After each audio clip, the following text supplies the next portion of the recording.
মালদার হরিশ্চন্দ্রপুর থানার সুলতাননগর গ্রাম পঞ্চায়েত এলাকার কুশল গ্রামের বাংলা বিহার সীমান্তবর্তী এলাকায় বোমা বিস্ফোরণ এবং বোমা উদ্ধারের ঘটনায় ঘটনাস্থলে পৌঁছানো বোম স্কোয়াড।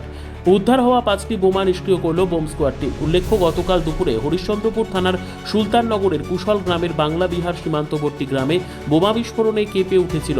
তারপরই বিস্ফোরণ স্থল থেকে উদ্ধার হয়েছিল 5টি বোমা।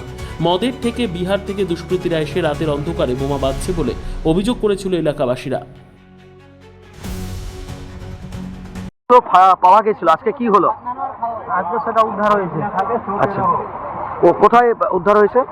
এটা কুশল গ্রামে। আচ্ছা, সেগুলিকে আজকে নিষ্ক্রিয় করা হলো? হ্যাঁ। কি হলো এখানে আজকে? আজকে বোমাগুলো উদ্ধার করে সেটা পরীক্ষা করা হলো যে এখন আছে। আচ্ছা, বোমার আওয়াজ পেলেন আপনারা? হ্যাঁ, আওয়াজ পেলাম। আচ্ছা, সেগুলিকে কি নিষ্ক্রিয় করা হলো? হ্যাঁ। আচ্ছা, কটি বোমা ছিল? পাঁচটা ছিল। আচ্ছা, কি নাম আপনার? দৌলত খান। কারা আসলো আজকে?